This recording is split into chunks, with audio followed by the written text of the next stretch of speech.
Hello guys, welcome back to our channel Fantasy World. இன்னைக்கு என்ன வீடியோல என்ன பார்க்க போறோம் அப்படினா குரோகோ நோ பாஸ்கெட்பால் அப்படி இல்ல அப்படினா குராக்கூஸ் பாஸ்கெட்பால் இது எப்படினாலும் நீங்க சொல்லிக்கிடலாம். இந்த ஒரு அனிமியோட எபிசோட் 1 கான எக்ஸ்பிளனேஷன் தான் பார்க்க போறோம். நம்ம ஷார்ட்டா குரோகோ பாஸ்கெட்பால் அப்படினே சொல்லுவோம். இந்த அனிமியோட ஸ்டார்டிங்ல ஒரு இன்ட்ரோடக்ஷன் டைகோ மிடில் ஸ்கூல் அப்படின்னு சொல்லிட்டு ஒரு ஸ்கூலை பத்தி சொல்றாங்க. டைகோ மிடில் ஸ்கூல் வந்து one of the most powerful team.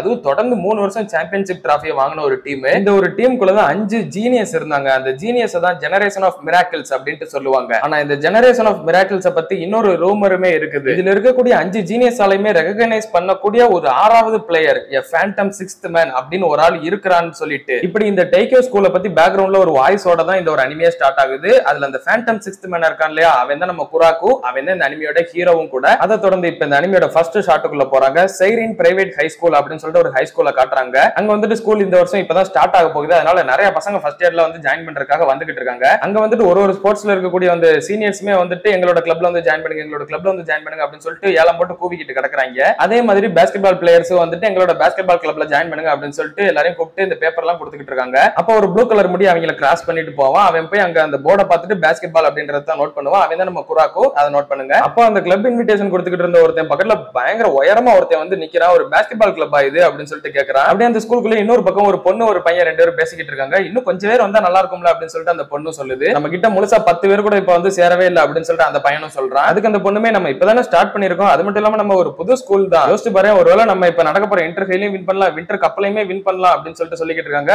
அப்படின்னா உங்க கேப்டன் மேல நீ அதிக பிரஷர் போட போறீங்கன்னு சொல்லுங்க அப்படின்னு சொல்லிட்டு அந்த பையனும் புலம்பிக்கிட்டு இருக்கான். which means அந்த பையன் தான் கேப்டன் இந்த டீமுக்கு. பார்த்தா அந்த பேப்பர் கொடுத்துக்கிட்டு இருந்த பையன் நமக்கு ஒரு புது ஸ்டூடெண்ட் வந்திருக்கான் அப்படின்னு சொல்லிட்டு அழுதுகிட்டே சொல்றான். அந்த உயரமா இருப்பான் இல்லையா, அவன் வந்துட்டு இவனை கழுத்தை பிடிச்சு தூக்கிட்டு வந்திருப்பான். இது பாஸ்கெட்பால் கிளப்பா அப்படின்னு சொல்லிட்டு கேட்கறான். அவன் அவ்வளவு உயரமா பார்த்தா அந்த ஒரு பொண்ணுமே யார் சாமி இவன் இவ்வளவு பயங்கரமா இருக்கானே அப்படின்னு சொல்லிட்டு பயங்கர ஆச்சரியமா பாத்துக்கிட்டு இருக்கா. அப்ப அந்த பையன் வந்துட்டு நான் உங்களோட கிளப்ல ஜாயின் பண்ணணும் அப்படின்னு சொல்லிட்டு உட்கார்றான். ஓ அப்படியா, சூப்பர், இருந்தாங்க டீயை குடிங்க அப்படின்னு சொல்லிட்டு அந்த பொண்ணு தர்றா. அந்த பொண்ணு அவனை பார்த்துட்டு உங்களுக்கு நல்லாவே தெரிஞ்சிருக்குன்னு சொல்லிட்டு நினைக்கிறேன், நம்ம ஸ்கூல் இப்பதான் ஸ்டார்ட் பண்ணது, அதனால நம்ம கிட்ட வெறும் செகண்ட் இயர்ஸ் மட்டும் தான் இருக்கிறாங்க, தேர்ட் இயர்னு சொல்லிட்டு யாரும் கிடையாது, நம்ம ஸ்கூல் தொடங்கிய 2 வருஷம் தான் ஆகுது அப்படின்னு சொல்லிட்டு அந்த ஸ்கூலை பத்தி சொல்லிக்கிட்டு இருக்கா. அந்த இதெல்லாம் எனக்கு தேவையே கிடையாது, எங்க சைன் பண்ணுன்னு சொல்லுங்க, நான் சொல்லிட்டு கிளம்புறேன் அப்படின்னு சொல்லிட்டு அவன் சொல்றான். அவனுமே அவனோட பேரெல்லாம் எழுதி கொடுத்துட்டு அப்படியே கிளம்புறான். என்ன நீ ஜாயின் பண்றதுக்கு எந்த ரீசனுமே இல்லையா அப்படின்னு சொல்லிட்டு அந்த பொண்ணு கேட்கறா. எனக்கு அப்பெல்லாம் ஒண்ணும் கிடையாது, பாஸ்கெட்பால்ன்றது எங்க போனாலும் சேம் தான், அது ஜப்பானா இருந்தா என்ன அமெரிக்காவா இருந்தா என்ன அப்படின்னு சொல்லிட்டு அவன் கிளம்பிடுறான். ஏன்னா அவன் அமெரிக்கால இருந்து வந்தவன் இப்ப ஜப்பானுக்கு வந்திருக்கான். அப்பதான் நம்மளோட கேப்டன் அவன் போனதுக்கு அப்புறம் அவனோட நேம் எடுத்து பாக்குறாரு. டைஹா காகமி அப்படின்னு சொல்லிட்டு இருக்குது. நம்ம ஷார்ட்டா காகமினே சொல்லுவோம். இவனுமே ரொம்ப ரொம்ப முக்கியமான கேரக்டர், மறக்காம ஞாபகம் வச்சுக்கோங்க, காகமி. இங்க பாருங்க இன்னொரு கிளப் ரெக்வெஸ்ட் நீங்க பார்க்காம விட்டுட்டீங்க அப்படின்னு சொல்லிட்டு அந்த பையன் கொடுக்குறான். அந்த பொண்ணுமே வாங்கி அந்த ஒரு பேரை பாக்குது, டெட்சுயா குரோகோ அப்படின்னு சொல்லிட்டு இருக்குது. அப்படியே அந்த பொண்ணு அந்த பேப்பரை பார்த்துட்டு பயங்கரமா ஷாக் ஆயிருச்சு. என்னாச்சு அப்படின்னு சொல்லிட்டு அந்த கேப்டன் கேட்கிறான். இவன் டைகோ மிடில் ஸ்கூல்ல இருந்து வந்திருக்கான் அப்படின்னு சொல்லிட்டு அவங்க சொல்றாங்க. என்னது அந்த ஃபேமஸான ஒரு ஜெனரேஷன் ஆஃப் மிராக்கிள்ஸ்ல இருந்து வந்திருக்கான் அப்படின்னு சொல்லிட்டு கேப்டனும் பார்த்து ஷாக் ஆகுறாரு. அந்த பொண்ணுமே சொல்லுது இவன் என்னன்னா ஜெனரேஷன் ஆஃப் மிராக்கிள், இன்னொருத்த என்னன்னா அமெரிக்கால இருந்து வந்திருக்கான், போடு தக்காளி இந்த வருஷம் வேற மாதிரி இருக்க போறாங்க பயல்களா அப்படின்னு சொல்றாங்க. அப்படியே அடுத்த சீன்ல அவங்க பிராக்டிஸ் பண்ற அந்த ஒரு கிளப்பை காட்டுறாங்க. எல்லா ஃபர்ஸ்ட் இயர்ஸ்மே அங்க வந்து அசம்பிள் ஆயிருக்காங்க. அதுல ஒரு 2 பசங்களும் அந்த ஒரு பொண்ணை பார்த்துட்டு பாரு இந்த மேனேஜர் செம்ம கியூட்டா இருக்காங்களா அப்படின்னு சொல்லிட்டு பேசிக்கிட்டு இருக்காங்க. பின்னாடி இருந்து ஒரு சீனியர் அவங்க தலையிலே தட்டி நீங்க தப்பா புரிஞ்சுக்கிட்டு இருக்கீங்கடா, அது நம்மளோட கோச் அப்படின்னு சொல்லிட்டு சொல்றான். என்னது இவங்க கோச்சா, அப்ப பின்னாடி ஒருத்தர் வயசானவர் இருக்காரு அவர் யாரு அப்படின்னு சொல்லிட்டு கேக்குறாங்க. அவர் ஜஸ்ட் நம்மளோட மேனேஜர் அப்படின்னு சொல்லிட்டு சொல்றாங்க. அந்த கோச்சுமே வந்துட்டு சரி இப்ப நம்ம ஆரம்பிக்கலாம்னு சொல்லிட்டு நினைக்கிறேன், எல்லாரும் உங்களோட சட்டையை கழட்டுங்கடா அப்படின்னு சொல்லிட்டு சொல்றாங்க. இவங்களுக்கு எல்லாம் தூக்கி வாரி போட்டுருச்சு, எதுக்கு சட்டையை கழட்டணும் அப்படின்னு சொல்லிட்டு அவங்களும் வேற வழி இல்லாம சட்டையை கழட்டிட்டு நிக்கிறாங்க. அந்த கோச் வந்து ஒருத்தரையா பாக்குறாங்க. அதுலயும் ஒருத்தனை பார்த்துட்டு ஒன்னால 20 செகண்ட்ல 50 சைடு ஜம்ப்ஸ் தான் பண்ண முடியும் இல்லையா, அது இந்த டீமுக்குள்ள சேர்றதுக்கு அவ்வளவு ஃபிட்டா இருக்காது, அதனால உன்னை இன்னும் இம்ப்ரூவ் பண்ணிக்கணும் அப்படின்னு சொல்லிட்டு சொல்லுவாங்க. அதே மாதிரி ஒருத்தனோட உடம்ப பார்த்து அவனோட வீக்னஸ் எல்லாத்தையுமே பக்காவா அடிச்சுட்டு போய்கிட்டே இருக்காங்க. இவங்களுக்கு எல்லாம் ஒண்ணுமே புரியல, எப்பறம் அவங்க பார்த்தானே சொல்றாங்க அப்படின்னு சொல்லிட்டு அங்கேருந்து நம்ம கேப்டனுமே சொல்றான். அவங்க அப்பா வந்துட்டு ஒரு ஸ்போர்ட்ஸ் ட்ரெயினர், அதனால எப்பவுமே அவங்க அப்பா கூட தான் இருப்பாங்க. ஒரு பிளேயரோட டேட்டாவெல்லாம் கலெக்ட் பண்ணி அவங்களுக்கு ஏத்த மாதிரி ட்ரைனிங் கொடுக்கறதுல அவர் எக்ஸ்பர்ட். சோ எப்பவுமே இவங்களும் அவர் கூட இருக்கிறதுனால இவங்களுக்குமே அது நல்லா வரும். அவங்க உங்களோட உடம்ப பார்க்கும்போது உங்களோட பிசிக்கல் எபிலிட்டிஸ் எல்லாமே அவங்களுக்கு நம்பரா தெரியும். அதே மாதிரி அவங்க கடைசியா காகமியை பாக்குறப்ப வாயை பழந்துருவாங்க. யாருடா இவனோட பிசிக்கல் எபிலிட்டி எல்லாம் ஹை லெவல்ல இருக்கிறது, இது நார்மலான ஹை ஸ்கூல் ஸ்டூடெண்ட்டுக்கு இருக்கிற மாதிரியே தெரியலையா, அதுவும் இவன் வெறும் ஃபர்ஸ்ட் இயர் தான் அப்படின்னு சொல்லிட்டு பயங்கர ஷாக்கா பாத்துக்கிட்டு இருக்காங்க. அங்க கேப்டன் வந்துட்டு கோச் மேடம் அங்க என்னத்த அப்படி வரைக்கும் பாத்துக்கிட்டு இருக்கீங்க, எல்லா பசங்களையும் நீங்க பார்த்து முடிச்சிட்டீங்க அப்படின்ட்டு சொல்றேன். என்னது அவ்வளவுதானா, இல்லையே இங்க யாராவது குரோகோ அப்படின்ற பேர்ல இருக்கீங்களா அப்படின்னு சொல்லிட்டு அவங்களும் கேட்கறாங்க. பட் யாருமே அங்க இல்ல. சரி இன்னைக்கு அந்த பையன் வரல போல, வாங்க நம்ம பிராக்டிஸ் ஆரம்பிக்கலாம் அப்படின்னு சொல்லிட்டு அவங்க சொல்றாங்க. அப்ப அவங்க முன்னாடி வந்து எக்ஸ்கியூஸ் மீ, நான் தான் இங்க குரோகோ அப்படின்னு சொல்லிட்டு அவனை வந்து இன்ட்ரோடியூஸ் பண்றான். இவங்களுக்கு எல்லாம் பயங்கர ஷாக்கா போச்சு, இவன் எங்க இருந்து வந்தா அப்படின்னு சொல்லிட்டு நான் அப்பல இருந்து இங்க தான் நின்னுகிட்டு இருக்கேன் அப்படின்னு சொல்லிட்டு அவன் சொல்றான். என்னது முன்னாடியே இவ்வளவு நேரம் இருந்து நான் நோட் பண்ணாம இருந்திருக்கேன், இது அவனோட பேர் வேற என்ன சொன்னா குரோகோவா, அப்பனா இவன் தான் அந்த ஜெனரேஷன் ஆஃப் மிராக்கிள்ஸ்ல இருந்து வந்தவனா அப்படின்னு சொல்லிட்டு ஷாக்கோட பாத்துக்கிட்டு இருக்காங்க. மத்த 2 சீனியர் பசங்க வந்துட்டு ஓ நீ தான் குரோகோவா, நீயா ஜெனரேஷன் ஆஃப் மிராக்கிள்ல இருந்து வந்திருக்க, நீ கண்டிப்பா அங்கெல்லாம் மெயின் டீம்ல இருக்க மாட்டல அப்படின்னு சொல்லிட்டு ஒருத்தர் சொல்றாரு. இல்லையே நான் மெயின் டீம்ல தான் எல்லா கேமுமே விளையாடுவேன் அப்படின்னு சொல்லிட்டு அவன் சொல்றான். இதை கேட்டதுக்கு அப்புறம் அவங்களுக்கு இன்னுமே ஷாக் ஆகுது. அப்படி என்னது இந்த ஜெனரேஷன் ஆஃப் மிராக்கிள்ஸ்னா என்ன அப்படின்னு சொல்லிட்டு காகமி ஒண்ணும் புரியாம பாத்துக்கிட்டு இருக்கான். சரி உன்னோட சட்டை கழட்டு அப்படின்னு அப்படின்னு அவங்க சொல்றாங்க. அவன் என்ன சட்டையை கழட்டிட்டு பார்க்கும்போது அவங்களுக்கு ஏதோ ஒரு ஷாக்காவே இருக்குது. அப்படியே கோச் வந்து ஈவினிங் பஸ்ல போய்கிட்டு இருக்கும்போது குராக்கோவை பத்தி தான் நினைச்சிட்டு இருக்காங்க. அவனோட உடம்ப பாத்துருப்பாங்க இல்லையா, அது வந்துட்டு சுத்தமா பிசிக்கல் எபிலிட்டியே இல்லாத மாதிரி இருக்கும், எல்லாமே லோ லெவல்ல தான் இருக்கும். இவனால எப்படி அந்த ஒரு ஸ்ட்ராங்கான டீமுக்குள்ள மெயின் டீம்ல ஆட முடிஞ்சது, இதுக்கெல்லாம் சத்தியமா சான்ஸே கிடையாது அப்படின்னு சொல்லிட்டு அந்த கோச்சுமே ஒன்னும் புரியாம இருக்காங்க. அப்படியே அன்னைக்கு நைட் ஆகுது, காகமி வந்து தனியா பிராக்டிஸ் பண்ணிக்கிட்டு இருக்கான். அந்நேரம் அவன் டக்குன்னு யாரோ ஒருத்தரை பாக்குறான். அதனால அவனால சரியா ஷூட் பண்ண முடியல. அது யாருடா அப்படின்னு சொல்லிட்டு பார்த்தா குராக்கு தான் அங்க வந்திருக்கான். நீ எப்படா இங்க வந்த, நீ எதுக்கு இங்க என்ன பண்ற அப்படின்னு சொல்லிட்டு காகமி கேக்குறான். நீ இங்க தனியா என்ன பண்ணிக்கிட்டு இருக்க அப்படின்னு சொல்லிட்டு குராக்கு கேக்குறான். அவனும் பண்ணலங்க, சும்மா தான் விளையாண்டுகிட்டு இருக்கேன் அப்படின்னு சொல்லிட்டு அவன் சொல்லிட்டு ரெண்டு பேரும் கொஞ்ச நேரம் அமைதியாவே நிக்கிறாங்க.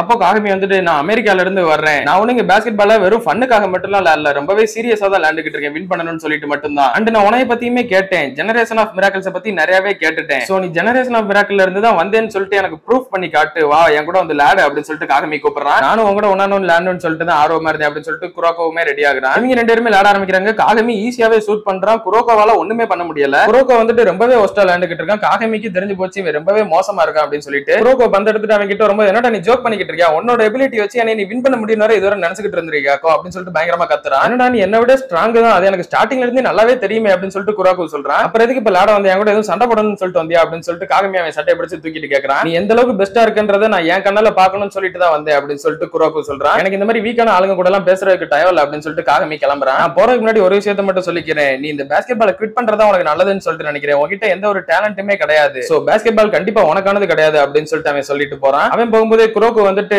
இல்ல நான் இதை அக்செப்ட் பண்ணிக்க மாட்டேன், ஃபர்ஸ்ட் ஆஃப் ஆல் எனக்கு பேஸ்கெட் பால் ரொம்பவே பிடிக்கும், நான் ஸ்ட்ராங்கா இருக்கேனா இல்ல வீக்கா இருக்கேனான்றதுலாம் எனக்கு தெரியாது, ஆனா நான் ஒன்னும் உனைய மாதிரி எல்லாம் கிடையாது, நான் ஒரு ஷேடோ அப்படின்ட்டு சொல்றேன். அப்படியே அடுத்த நாள் ஆகுது, உங்களோட பிராக்டிஸ் செக்ஷன்ல ஃபர்ஸ்ட் இயர் வர்சஸ் செகண்ட் இயருக்கு ஒரு மினி கேம் நடத்துறாங்க. கோச்சுமே வந்துட்டு இப்ப புதுசா வந்த பசங்க கிட்ட எந்த அளவுக்கு டேலண்ட் இருக்குன்னு சொல்லிட்டு இதுல நம்ம பாத்துறலாம் அப்படின்னு சொல்லிட்டு நினைக்கிறாங்க. ஃபர்ஸ்ட் ஸ்டார்டிங்கே காகமி கரெக்டா பால தள்ளி விட்டுறான். 7 நம்பர் பிளேயர் வந்துட்டு பாஸ வந்துட்டு மறுபடியும் காகமிக்கு தர்றான். காகமி ஓடி போய் எல்லாருமே இம்ப்ரெஸ் ஆகுற மாதிரி வேற லெவல்ல ஒரு ஷூட்டிங் பண்றான். அடுத்துமே காகமி இதே மாதிரி கண்டினியூஸா பயங்கரமா ஷூட் பண்ணிக்கிட்டு இருக்கான். பாயிண்ட் வந்துட்டு ஃபர்ஸ்ட் இயர்ஸ் 11 செகண்ட் இயர்ஸ் 8ன்னு சொல்லிட்டு இருக்காங்க. ஆனா குரோக்கோ வந்துட்டு உள்ளுக்குள்ள சரியாவே இல்ல, அவன் கையில வச்சிருக்கப்பலாம் பால அசால்ட்டாவே அவன் பிடிக்கிட்டு போயிடுறாங்க. அதை ட்ரிபிளிங் பண்ணிட்டே போய் செகண்ட் இயர் பிளேயர் ஒருத்தர் வந்துட்டு கரெக்டா ஷூட் பண்ண போயிடுறாரு. அந்த டைம்ல கரெக்டா காகமி கையை உள்ள விட்டு அந்த ஷூட்டிங்கை தடுத்து விட்டுறான். சரி அவங்க ஆட்டத்தை வேடிக்கை பார்த்தா போதும், இனிமே நம்ம ஆட்டத்தை ஆடுவோம் அப்படின்னு சொல்லிட்டு அவங்களோட கேப்டன் வந்துட்டு அவங்களோட டீம்மேட் இப்ப வேற மாதிரி விளையாட வைக்கிறாரு. காகமியை ஷூட் பண்ண விடாம 2-3 பேர் காகமியை மட்டுமே போய் லாக் பண்ணிடுறாங்க. மத்த ஃபர்ஸ்ட் இயர்ஸ் யாராலுமே காகமிக்கு பாஸ் பண்ண முடியாத மாதிரி காகமி கிட்ட எப்பவுமே 2 பேர் நின்னுகிட்டே இருந்தாங்க. அதனால மத்த ஃபர்ஸ்ட் இயர் பசங்களால பாஸ் பண்ணவும் முடியல காகமிக்கு. செகண்ட் இயர் பசங்களும் காகமியை லாக் பண்ணிட்டு அவங்களோட கேம் பிளே